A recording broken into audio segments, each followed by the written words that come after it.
Welcome. We as Tricky Plus Entertainment tunataka kuwakaribisha huku Expressway Lounge. Kama muonavyo nyuma yetu kuna maneno.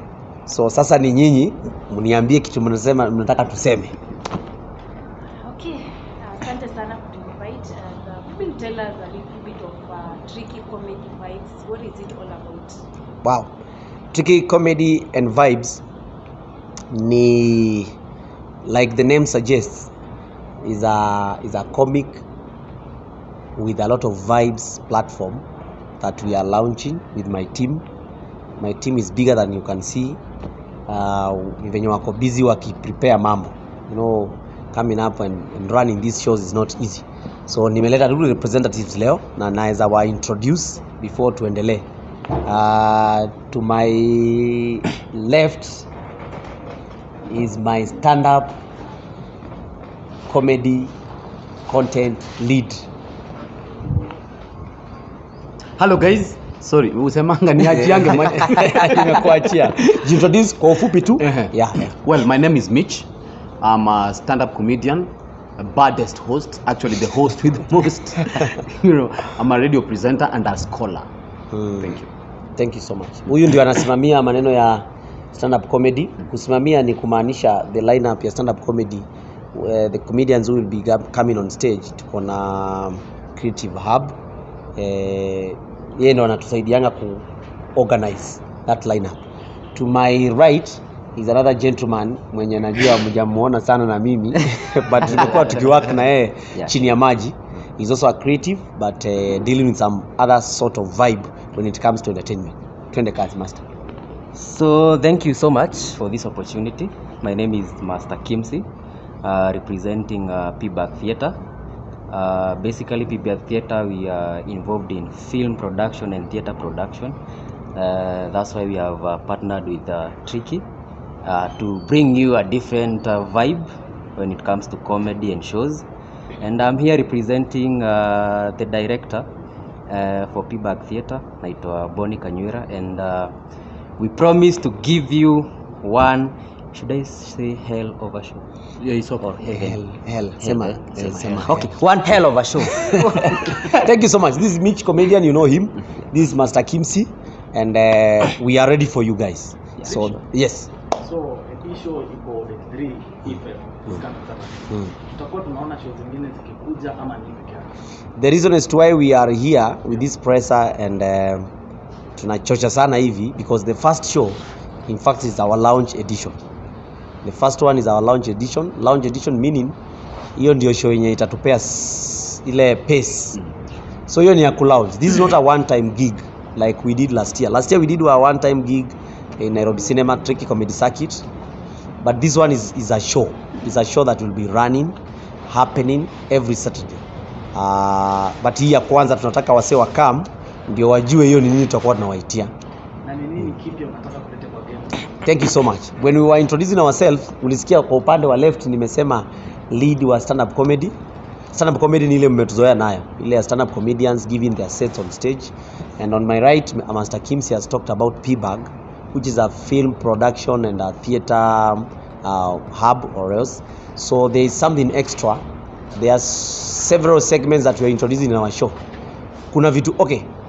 Wacha niseme in layman's language.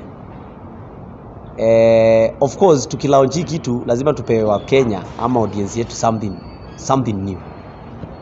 That's why our tagline is fresh vibes. Tunataka kuwapea kitu tu mpya. We don't want to come and then show the world whatever they are used to. Tunataka ku change the game. We want to give something special. And that something special is trying to be diverse on stage. Trying to showcase the diversity of theater on stage. The diversity of live performances on stage. So apart from stand-up comedy, kuna other versions of comedy mingi sana. Kuna sketches that will be doing that, and that one will be cooked and prepared and served through their door. Apart from those sketches, tutakuwa na baking zone. Baking zone mtaijua mkikuja. Hatupiki but kuna kitu tutapika stage. Apart from that, tutakuwa na special guests in our show. And the special guests sisi hatukuji kuwafanyia interview kama nyinyi. hiyo ni kazi yenu. Wakikuja show, we know what we will do to them for us to entertain the audience. So kufikia hapo umeshaona picture that our show is not just the normal show yenye watu wamezoea kuona ya mtu akiweka stand up comedy show ni wasanii kuja na line up ni unaita msanii 1, msanii 2, msanii 3 and then show inaisha. No, we have a whole vibe to give Kenyans, but this all vibe is packaged and maybe imewekwa layer na ikafungwa vizuri in a comic way because we are comedians. Why did you choose this place? First of all, before nijibu hiyo swali,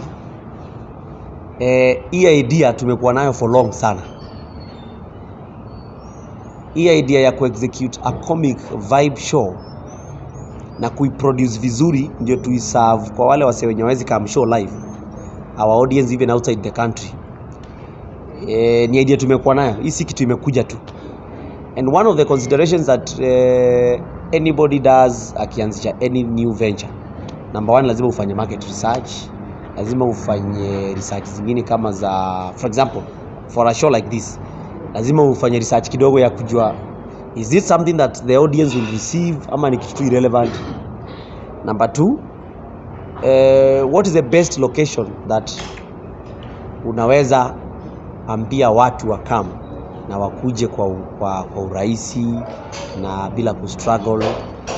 And even after that, again, you have also to consider about the venue convenience in terms of production, in terms of setting, making the setup and all that.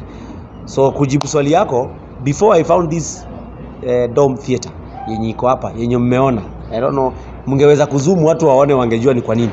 I had a lot of scouting around Nairobi, a lot of scouting.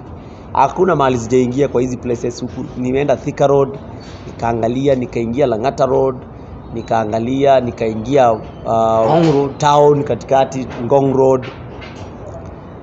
Then one day I just walked in na sikuwa najua hii place kama iko na theater dome kama hii. I thought Expressway Lounge ni club na maybe na hiyo uwanja inakuanga garden hapo nje.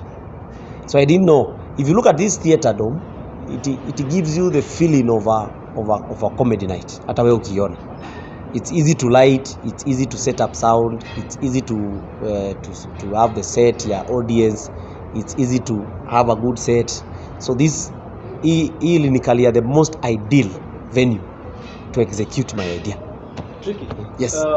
Recently niliona show yake na pia concept yake inakaa kwenye kuleta fresh air, kuleta kitu tofauti ambacho kidogo kufanyika kwa sababu kwa stage yake kulikuwa na dynamism kubwa sana ambayo probably hujaiona before kwenye comedy yetu. Na niko sure ni colleague wako kwenye industry ya comedy. Na pia kila mtu akona niche yake. Lakini wewe umesema ni idea ambayo nyinyi mlifikiria kitambo sana. Sasa wakati mmeona yeye amefanya kitu kama kile ilifanya mbadilishe mawazo yenu vitu kadhaa ama kuna pressure fulani mwekea lazima mueclipse hiyo level ambayo alipeleka? What Kena did is totally different from our idea. Kena did his way na hiyo ndio brand yake. Na hiyo ndio watu wanamjua nayo. Because of course Kena angekuja aanze kufanya stand up comedy, watu hawamjui hivyo. Wanampenda akiwa na hizo character and those scenarios which worked best. So for us, we have been in the game stand up comedy for long. I think this is my 7th year. I have learned a lot. But sasa nikafikiria, nikaona nikiletea watu show tu ya stand up comedy kama yenye ilini grow, then I won't have grown. Siku unaelewa? Nitakuwa tu na replicate tu where I grew. Ni kama kuchange shule tu una change uniform peke yake. I don't want to do that. And that is why in my show you will see less of those comedians that you are used to. Hao wa huko. Sitaki ku replicate Churchill show hapa. That's to answer you one. Number 2, tukafikiria na my team apart from just stand up comedy. What else can we give people? Let me answer you. For your information, me personally, MCA Tricky, I have grown in theater more than in stand-up comedy. Stage grew me before I did stand-up. And P-Bag na huyu, na hiyo team, it is the team that grew me. Just to give you a small history. P-Bag na Tricky Plus, roots zetu ziko Kenyatta University. We had a group called Kenyatta University Traveling Theatre. Kenyatta University Traveling Theatre, when we were in KU, we used to perform sketches on stage. We didn't even know stand-up comedy. Tulikuwa tunafanya hizo skits. What Kenya staged, we used to do that 10 years ago on stage. In fact, the first people to introduce that on stage walikuwa walikuwa ridiculous. Kama mnawajua nyinyi ni Gen Z. Hao ndo walitufunza because they are the ones who started the traveling theatre I'm talking about. Kina Nyambane, kina Tony Juguna, Kiarie, even our father Churchill alikuwa anapewa roles huko. They are the first people to do sketches.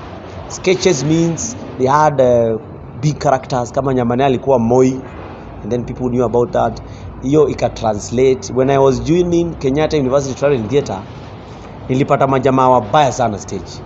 We used to come up with skits, and then we come up with comic lines, na tuna entertain audience a whole night with sketches without stand up. Tunaweza piga hata skit 10.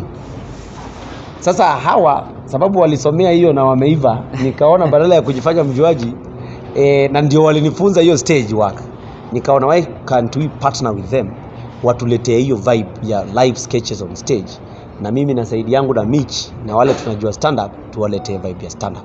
Once you combine the two, we come up with something better and bigger. Sawa. And Tricky, talking of stand-up comedy, nadhani zinasema since Churchill aache kufanya comedies. Najua mahali unaelekea, malizia. Since Churchill comedian umelala sana. Yo, Micha, no, what is your opinion on that? my honest opinion, Trudy. Stand-up comedians nao tumelala.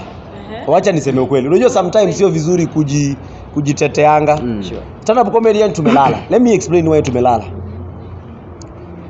I don't care venye watanifikiria cause najuanga tu anytime nimejaribu kuingilia. Juzi nilijaribu kuingilia mahali nikatandikwa vita zingine behind the curtains. Anyway, the point is this. Wakati mtandao imekam juzi when we had the social media entertainment ikakuja wakati wa corona, watu wakakimbia huko ku entertain watu. Mtandao ilifanya wasanii kwa wazembe sana. Uzembe iliingia inside outside, especially for those entertainers wenye walikuwa wa stage, stand up comedians niseme ama any comedians, because of what? Mtandao siku hizi is the easiest shortcut to entertain. It's you gonna get haina costs, haina time investment, haina you gonna time investment, yes, but you can't compare it with stage. So just like any other business person, tungekimbilia wapi? Lazima tukimbie mahali penye ni rahisi kuproduce. For example, hii idea tuko nayo, tungeketi chini tuamue. Kama Tricky Plus Entertainment 3 years ago tulikuwa na movement, and that's where we started with Makwaka na kina Nyachio na kina Diana Luvanda na kina Masimasai. Tukaanza tu hiyo entertainment group ya kushoot to series, and that's where watu walijulia Makwaka na Kasioki, and we did it and it worked. We got so many endorsements na tukatengeneza do. Lakini nikafika mahali nikaona hii uzembe hapana. Hii tukiendelea hivi stay sustain for long. And then pia nika notice that online entertainment kama msanii inani limit. Siko na get. I can only do vines or some series, and then na pia nikala audience yetu. Audience yetu ikikuona sana pale kwa mtandao kuna venye pia ita move on na mwenye ana come next. But this nyinyi hamuoni mnaangusha baba yenu? No, baba yetu Churchill atumwangushi. In fact, by doing this tunataka kuendeleza hiyo gospel yake. Hebu imagine Churchill venye ametu grow, and then after tumeiva yeye anataka kufanya vitu zingine. Of course Churchill cannot continue doing the same show.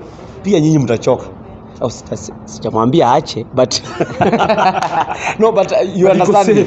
But imagine na kitu grow hivi alafu tukishaiva aone tumezembea tena, tumeachilia whatever kitu yenye alingangana kujenga. Hii industry alingangana sana, sio rahisi kuiweka mahali aliweka. We are one of the best countries in Africa. Na wengi wenu mmegrow huko kwa Churchill. Sisi wote, sio wengi wetu. Sisi wote. After kuiva tena tukuje tulale. Sisi wote tuende tukapigane huko kwa mtandao. Sasa hata wewe umeona mmelala. Maybe what are you going? Ndio maana nimeamka. Ndio maana tuko hapa. Mimi pia aseme kitu. Yes. Shimfight Umelala. ishe. Ama Anyway, on a serious note, it's valid, yeah. Yeah. It's been dormant for a minute, but now there's something you need to understand. To set up a stand-up comedy show, it's expensive, very expensive. That's why I talked about the easiest shortcut. Mtandao. So to put up something like this, it needs you to, gather the energy, make sure you have the muscles. Thank you so much, bro. Ni light imeongezwa watu wenye waone light. At least ndio waone. Na naona watu wanaangalia na wamekumulika zaidi. Lakini tumekuwa katikati jamani Michi na sawa, malizia tu ni swali yako. You cannot well, on a serious note though, there are some guys who have the muscles. Kuna wase wako na hizo muscles, not just Tricky Z. Ukiangalia, I don't want to mention names, but if you want I could. Kuna wase wanaweza set up but wamekuwa lazy. Most of the stand-up comedians wenye wamekuanga, wenye walianza, especially wenye hata kuna wenye ulikamu ukapata, you see, many of them waliingia kama kwa mtandao wakapotea. If you look carefully, most of the senior stand-up comedians wamekuwa socialite. Unaniget? Wachi hapo. Next question. So that is why nataka tutandikwe wewe na hata show ijaanza. So that's why kuteka challenge where you violence. I don't want peace. Anyway. So that's why kuteka challenge kai ni better, and so it's a good initiative to bring it up. But it's not easy to set up a stand-up comedy show, but with this one we show it's good, at least itamsha wase. And we're gonna Yes. Na swali lingine, hapa Kenya kuna comedy club nyingi siku hizi utapasa. Kimani hata siku hizi nadhani Thika Road zimeanza. Mingi, hebu zitaje? Okay, mimi najua hii ya kina nani? The Indian guy. Na kina Dag. Yeah. Okay, jina lake ndo nalisahau. Tunaona umesema mingi nikashindwa ziko wapi? Yeah, pia hapa No, show ya kina Dag is a nice one. Yeah. I also attend it chini ya maji hata hawajuangi because it's doing good and I learn a lot.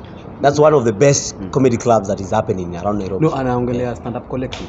Si ndio hiyo ya kina Dag? It's a good platform. Yeah, wanakuwa pia na hizi roast na ambavyo havikuwa kitambo. Then kanona hapa pia hata Tanzania wao nafikiri wamechangamkia industry ya stand up sana. Kina Edu unaona kina wanafanya vizuri. Kuna platforms nyingi wanafanya stand up. Yes. Kuna siku ishe kuingia kwa akili labda hii competition inakuja, wanaweza ukatuacha kwenye market tukiendelea. Boss, wacha nikwambie kitu sasa. Hey. First of all, kuna kitu nilikaa chini last year I was invited na Koi Mzungu kwa Cheka 2 comedy na Tanzania, and I learned a lot. Whenever I travel outside to perform, siendangi tu kupiga mistari, naendanga kulearn the industry, and I am telling you the truth. As we speak hour sasa nimeona wanapiga country tour. Comedy ilikuwa iko, in fact Koi ndio wamekuja na hiyo vibe fulani ya watu Tanzania ku accept stand up comedy. Kuna vibe ina sweep huko yenye ni big and it's a wave. And I felt challenged because we were the kings, not only in East Africa, in Africa we are still the kings, of course, umeelewa, but ile wave wamekam nayo, and Tanzanians, it's something that we should take some notes from, because our say wakiamua kuvuruga industry wataivuruga na watai-make impression. Watanzania nao ni wazuri kwa they know how to package. Hawakwangi talented kutuliko, but they know how to package the craft, and they know how to kusuka audience yao iwa support kitu ikae big. Sasa bro, unajua Cheka 2 comedy ukiangalia ile attendance yake yenye watu wanakam show, me personally niliitwa kwa show tu ya kawaida, and that dome was filled by around 3,000 people. Umeget? So there is a vibe yenye wameonyesha stand up, which is good. Ndio sasa wakikuja wa match up na sisi na Uganda pia nao comedy story ya Mwanji inapigwa, Rwanda pia wanapiga. So you can imagine all those countries wote ndio wameamka sasa, usanii iko topmost. Alafu hapa Kenya sisi stand up comedy tumejishika hivi. Hata tutaibisha mzee wetu Churchill bwana. Cause hatuwezi expect Churchill ashinde kutubeba kwa mgongo tu every time tuko kwa mgongo tu. There is one thing I say, na hiyo ndio kitu tangu nijue hivyo ndo nilianza kuchange my mindset. Kitambo when Churchill used to call for a Churchill show comedy night, sisi tulikuwa tunafika tunapata dome imejaa watu 7,000. Tunaingia stage tunapewa mic. tunawaangusha, tunawachekesha. Tukitoka pale tunatoka tukifikiria sisi ni wakubwa, not knowing that hiyo audience sio yetu ni ya Churchill. Until msee aite show kama hii yangu, wasee wakamu waone hivi, that's the only way you can measure your brand. So tukiendelea kufidiwa na Churchill audience yake, tutazeeka. Ile siku utaamua kufanya kitu yako, ndio uta notice unakuanga na wasee watatu wenye ni wako wewe. Better I start early. na ni wale wenye wanakuja kwa gate. Anakuambia wasee nipe complimentary boot. I have done specials and I will say it for free. I have done them. Ya kwanza audience ndio nikajua audience ya Tricky ni nani. Because wale wasee walikam show sitawadharau, but ndio nilijua ni akina nani. Hiyo time nilipata audience ya wasee wenye ni mafanatics but hawawezi afford tiko ya dhao. That was 20. Nao ndo mafans wangu 2018. Na mimi nilikuwa nafikiria nitapata wale wasee Churchill wig ya show wanalipa 2000. Kumbe hiyo sio audience yangu. The point is, kama msanii lazima nijichallenge ndo nijue brand yangu inaelekea wapi, tunaenda wapi ama tuko aje as a brand, na pia mimi ni kuwe na team yangu kama ile ya Churchill. Yes. We also have a tour abroad that is coming. Na pale kwenye marketing, kwenye Instagram utuweke kidosho pale. A very beautiful girl. Watu wakauliza what exactly are you advertising? Ati uliona nikifanya nini? Utuweke kidosho pale. Wapi? Voluptuous. Voluptuous. Andika hiyo. What? Andika hiyo voluptuous. No, wacha tuanzie kidosho. Nikimarketisho ama kidosho. Yeah, the one abroad. She was talking about the shows that zitakuwa abroad. Wakauliza what exactly are you advertising? Can you tell us about the voluptuous? Why exactly the line of advertising? Amekupata vizuri. I also had the same question. Masi Masai kuja hapa, you have a phone call to answer. You have a voluptuous question. Voluptuous. Hiyo ni ile tour yangu ya Australia ya April. Hiyo tour we are working with so many people. Sio yangu peke yake, kuna mapromoter, kuna mapartners, naenda na MC Jesse by the way. April. Ukiongea vizuri, ukipiga jokes kali kwa hii show nitakubeba. Wallahi, ukipiga jokes kali. So si tarehe 3 ile ya nyanyako hiyo achana nayo. Aunt yangu hiyo yezi enda Australia. Aunt yangu. Hiyo kidosho watu wakasema what are you advertising? Every publicity is good, whether bad or good. Mlikuwa mnamtoanisha lakini simlijua kuhusu show. Thank you so much. Churchill, you are expecting to feel his presence through many ways. Si lazima afike physically, but whatever thing you will find here, he will be here. A very good percentage. But a time will come, of course, ni muinvite. Siwezi muita saa hii na ikichoma mara ya kwanza. Chuko na wewe mbona unajui mbona? No, si eti ni ile tu. Atakuja. Wacha nimuite, wacha hiyo yake yenye nitamuita, wacha niambie audience to come to celebrate kwa show yangu. Si ndio? Ndio ikuwe kitu special. Asikuje tu kama mtu, lazima nimlete kama king. But to expect that. Because are we expecting, because unasema to expect to see celebrities in stand-up comedy wengine, tuna expect kuona no, si wengine they are coming comedians wenye maybe hawajafikia mahali wao mspika tu katikati au mama ndio wana struggle kutokana na invite ama hapana, sikumaanisha hivyo. Kuna stand-up comedians wengi sana established hapa nje. Ni venye wewe ni venye unajua watu wanatujua from Churchill show. Ni venye hawajapitia huko. Hata kwa show yangu naleta comedian wa Tanzania mwenye ni established. So my point was I didn't want to replicate the Churchill show lineup. Siko unanielewa? Hata nikiwa hapa stage na waita wote tu wakifuatana. So unajua umeelewa? So nitawaletea comedians already established, but again I also have a segment to grow talents. Just like how Churchill introduced me on stage. Na audience ikanikubali nikiwa tu ovyo ovyo mpaka wakani grow. Why not? Na pia nyinyi audience nikikuja nitaibembeleza niambie pole pole tu. Tukiona comedian, stand up comedian mzuri, nilifanya auditions juzi and they came around 100 people. Hata sisi tutachukua nani tuache nani? Wale wanoma tu. Wale wanoma peke yake. Mtawaona kwa show. Yes. na swali lingine Safi. Wewe umetumwa na nani? Anyway. umelipwa. Safi bro, lakini maswali yako mazuri by the way. Kuna natoa na context ama reference ya probably US. Huwa naangalia kwa mfano ukiangalia special zao. Specifically ukimwangalia mtu kama Jeff. Najua levels tofauti labda yake hata kwa standards za US. Okay. But yeye ako labda heavy on haogopi kugusia vitu ambavyo vinatokea kwenye society. Hata hakuna confidence ya kutengeneza jokes kuhusu tuseme hata disabled students kwa hii special yake less. Dave juzi ameanza na wao. Ameanza hivi. Kidev. Malizia. Kwa context yetu ya Kenya probably watu watakuwa wanaangalia umesema nini anyway. Kwa context yetu watu watakuwa wanaangalia vitu ambavyo vinatofika sana labda economy ama recent events ambazo zimetokea. Watu labda femicide na vitu kama hivyo. Nadhani watu expect kunaweza tokea vitu ambavyo na address society hata kama ni hash kutumia comedy yako either government ama anything in affect society. Very good. Very good question. Comedy is real life.